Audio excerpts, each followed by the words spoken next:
We are going to be Detroit's number one enemy today. If there are any Red Wings fans, I am so deeply sorry. The Oilers acquired on both goalie prospects, Trey Augustine and Sebastian Cossa. The Red Wings were unwilling to talk about Augustine, but however, they listened on Cossa, and his price seems to be super, super high. As it should be. Yeah, it probably will cost them a guy like Isaac Howard in a deal like that.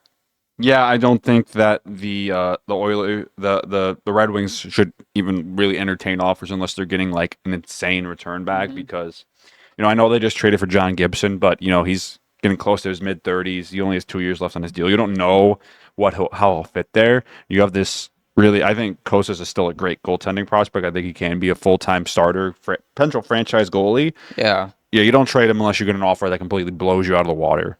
Yeah, I completely agree. And every team knows Edmonton is kind of desperate for a goaltender. And I think Edmonton were willing to overpay for a goalie.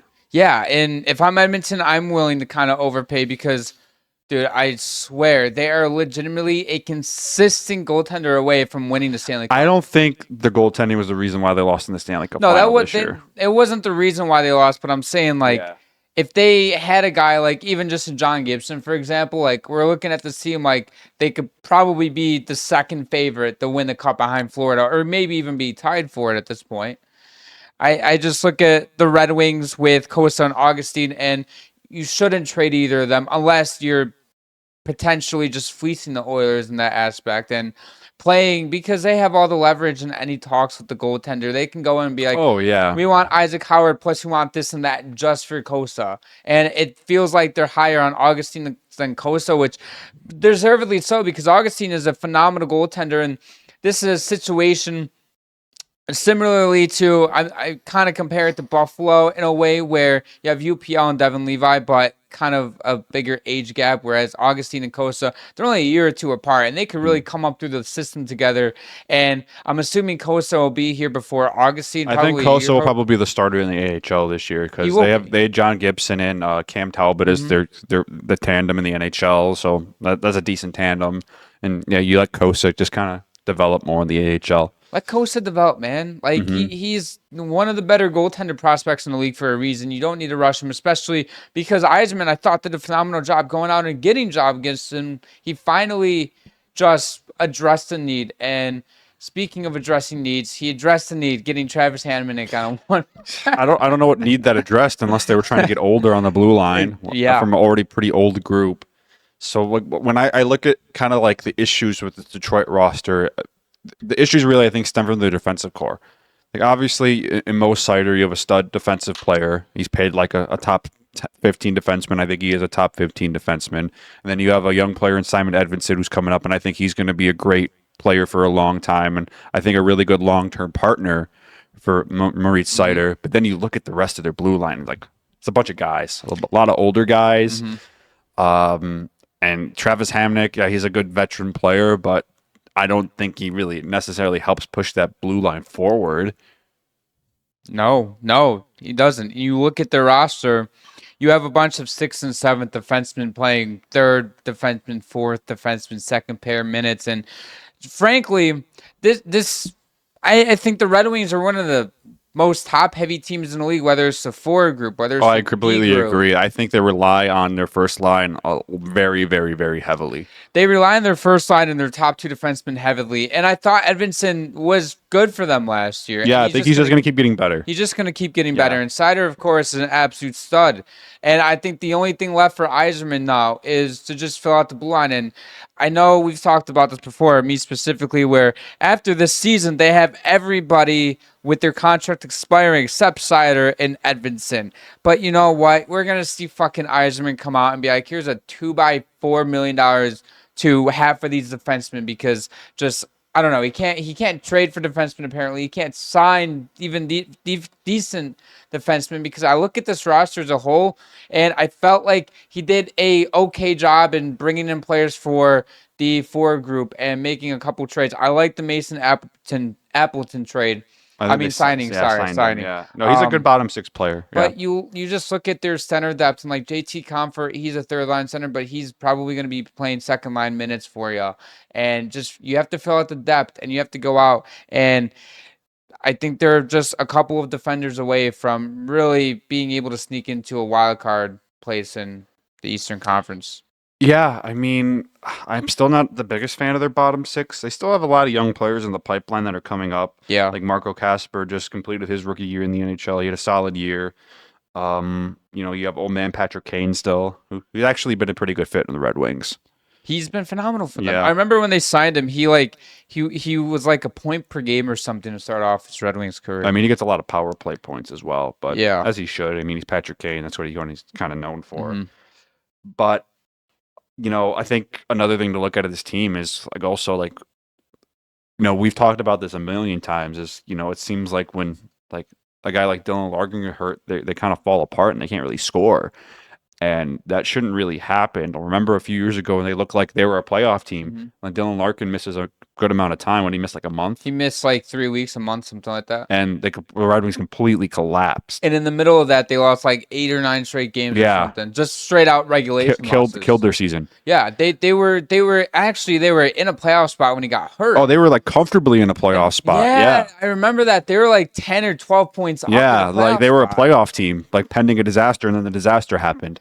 And then they were fighting for their lives, and they just missed out. They actually lost a tiebreaker to Washington. If you get one more point out of that, you're in the playoffs by 1 point and 93 points. Yeah. I mean, but that's inexcusable when one player goes down like that and your whole season collapse. And that tells me there's a lack of depth because you were like, because that first line with DeBrincat, Raymond, and Larkin, I think is top 5 first line in the league. It is. They are elite. You have a sniper in DeBrincat. You have one of the fastest players in the league in Larkin. He's a good playmaker. And then you have a guy in Lucas Raymond, who I think is a pretty complete first line center. He's a pretty complete first line player, and he can go in the corner. And he's not afraid to be physical. He's a good power guy. And you kind of combine that all, and you have one of the best first lines in the league, in my opinion. He was at 80 points this year, and he's just going to keep getting better. I think his contract's a good steal too at $8 million a year. But outside of that, like, okay, you have Patrick Kane, who's putting up good production in the second line role. He can play in the first line in case someone's out. Yeah, right. He has good chemistry with Alex DeBrincat back from the Chicago days. But JT Compher's, is he a second line center? Probably not. And then Michael Rasmussen is another depth guy that is kind of just a guy. I want to go back to the Larkin stuff real quick about him missing time and stuff. Now, I'm not going to sit here and say it's, you should be this team and not miss a beat when your captain and one of your better players on the team goes out. That's not how it should be. But when situations like that happen, you have to find a way to fight and just keep your head above water. You don't have to fucking win like 5 straight games without him. If you do, great. You're like, you know what? We're even better, and it happens, right? Well, because we got into an argument when this happened because you were saying like, oh, well, he's their best player, and it's like your whole team shouldn't collapse because one guy gets hurt. Yes. Okay. Yes and no. I think that you shouldn't completely collapse and lose 8, 9 straight games, whatever it is. And when you're 12 points into a playoff spot, because when you're 12 points into a playoff spot, most of them have the depth to hold up, right? You have like even your second line guys are stepping up, third line guys, whatever, and the goaltending, whatever. But when you have the top heaviness that the Red Wings have, when you have like 5 or 6 players that are absolutely phenomenal in this league, even a couple of them are borderline elite players, if not already elite, and then your captain goes out, your center, and then I don't know, you should just play 500 puck, or even if, let's say he misses 10 games, right? They get like 2 wins, or like 2-7-2, for example. Like that's better than what they did. Like, oh, anything's better than what they did, even if they get a couple games to overtime. Right, especially if you are that far into a playoff spot. Just even if you only win 2 or 3 games out of those 10 games, like I said, I remember around that time, like they were comfortably in a playoff spot. Yeah, like we were talking about them, like they're going to make the playoffs. Like, okay, who? That's it. We thought the East was pretty much set that year with the playoff teams. And Washington might be the worst team to ever make the playoffs that year. And then they get their ass kicked in the first round. Minus 50 goals. I think Detroit would have put up a much better fight in the first round of the playoffs, and that Capitals team did. But that to me just screams not great roster construction if a team completely collapses when you lose one guy like that. And I still think they have those issues. I think they're going to get better. eventually. I think this year is going to be another year where you, as a Red Wings fan, you're just going to be frustrated because you have the talent there. Mhm. You can't deny that. They have a great first line. Mo Seider and Edvinsson, I think, are going to be great, and they have some really good young players coming up through the pipeline. But I still don't think that blue line is good enough. Even with John Gibson there, like you have a bunch of old guys that are slow, and that was your issue last year was Yeah. defense. You are the Red Wings. You have playoff talent, playoff ready talent in the guys that we've mentioned a million times. You have a veteran goaltender that is a playoff caliber goaltender, mind you, but you have failed to even just go out and make trades and signings. And before, people probably already said shit in the comments. I don't give a fuck. But I get it's harder to make trades in the NHL and make these signings and convince players to come play for your city, especially when you're on a 9-year playoff drought or whatever it is, 8-9 years. But at the end of the day, you have no excuse. You have to go out, and I talked about this a couple episodes ago. At this point, I think Steve Yzerman is running out of excuses. I really, really think that. I mean, I think the ownership and the leadership group there has been very patient with him. Because you look what he did at Tampa. That's what everyone brings up. It's like, yeah, okay, he wasn't the GM when they won the cup, but look at the guys that he drafted and brought in that were like the nucleus of that team. Yeah, he did do that, but they also didn't win with him there. They got over the hump after he left. But I think part of the issue is Yzerman is not very. I would say he's made 2 aggressive moves as a GM via trade his whole time in Detroit. One was when they traded for Alex DeBrincat, which I think that was a home run, great trade. And then when they moved up to get Sebastian Cossa, and then that first round pick they traded to Dallas ended up being Wyatt Johnston. But those kinds of trades is always like, okay, it is what it is. Like, who knows if Wyatt Johnston's the player he is if Detroit drafted him? Right. We'll never know. And plus, at that time too, the Red Wings were in desperate need of a goaltender prospect. And if Cossa still ends up being a great NHL goaltender, it's still a good trade. And plus, everybody knows, most sane people know, and NHL hardcore fans, that goaltenders take a longer time. You have to be very patient with them. It's not very common nowadays. I can't even think of the last time this happened where like a goalie plays his draft like the year he got drafted. I can't even think of the last. It hasn't happened in a long time. Yeah. Like I don't even know if Carey Price, he was a first round pick, and I don't even know if he played. I think right the away. last goaltender was did Fleury do it? Yeah, he played his rookie year. That might have been the last goaltender. Yeah, he was the first overall pick in his draft. Yeah. Just nuts. It's kind of wild to think of a goalie going first overall. That would never happen nowadays. I mean, Fleury lived up to it. He did. Another goalie that was first overall is Rick DiPietro for the Islanders. Yeah, bought him out in 2013. Still paying Dude couldn't stay. He was okay when he was healthy. He couldn't stay on the ice. No, he couldn't. Couldn't skate. Couldn't do nothing.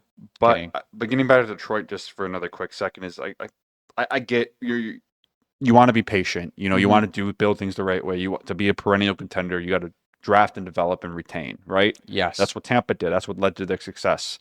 But then you look at a team like Vegas where they don't do that. How many guys on that team have they drafted?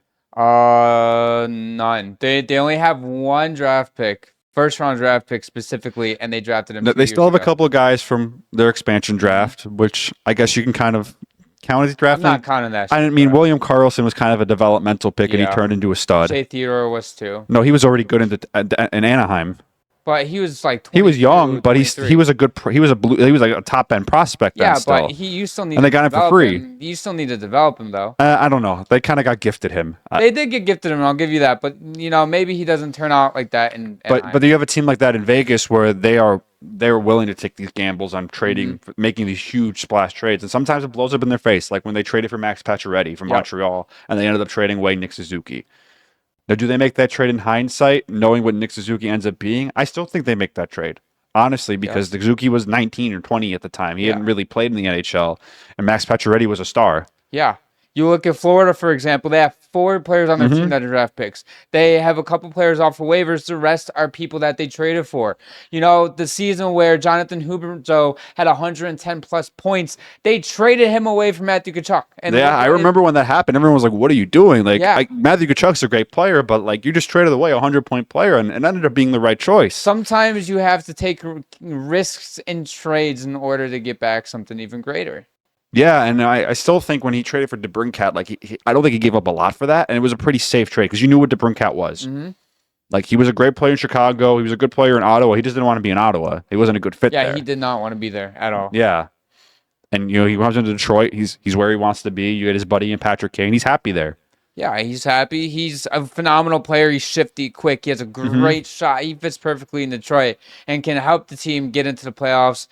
I just think that they're just a missing couple pieces away from a playoff I team. agree. I think their blue line needs to continue to, but like the good thing is like with those three main guys that we're talking about that are kind of on the older side, like in Gustafson, Sherratt, and Justin Hall. Man, Yeah. everyone gets on him for that Justin Hall contract, and I don't blame him. It's not a great contract, but modified no trade clause, so it makes it even harder to trade him. Not that anyone will want him anyway. Yeah. They're all UFAs at the end of the year, so you kind of have a chance to reshape that blue line in that way. But Detroit's running out. They have the second longest playoff drought in the league. The only team that has a longer playoff drought right now is them. It's the Buffalo Sabres. So at least they're not the Sabres. Yeah.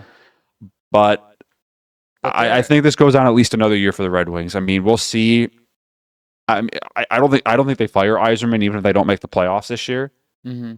I still think if they have a great season, I still think they could be a wild card team. Like they have good enough top end talent, I think, to kind of hide their issues. But if they make the playoffs, they're not winning. They might win a game. Yeah, this team can, at their ceiling, get as a wild card 2 team. Yeah. But I think their floor is around 84, 85 points, especially with the top end talent.